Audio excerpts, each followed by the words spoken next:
Welcome everyone! In this video, we're going to walk through how to use the Just Plug Sound System Starter Kit. Everything you need to get started comes right in the box. Start with the Sound Hub. This is the main controller for the whole system, and it's where your setup begins. Mount it vertically using the backplate, or add the rubber feet and set it on a flat surface.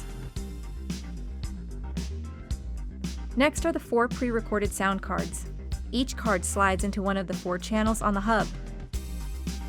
Use the included hub labels to mark each channel so you always know which sound is where. To power the system, connect the included power supply to an electrical outlet and then to the hub.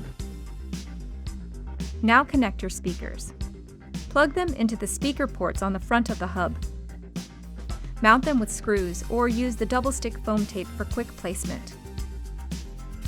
Once everything is connected, turn the system on. Press a button to play a sound and use the volume knobs to adjust each channel.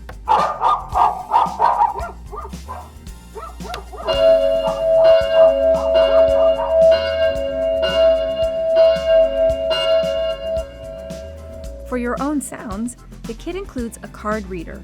Insert a sound card, plug the reader into your phone or computer, and open the Just Plug Sound Studio online app. From there, you can load anything you've recorded or downloaded, even audio from your favorite video clips. If you plan to grow your setup, you'll use the jumper cable. This links additional components to your starter kit, making expansion easy. The starter kit makes adding sound quick, simple, and fun. But don't stop there. Experiment with triggers and craft your own sounds. What sounds can you come up with?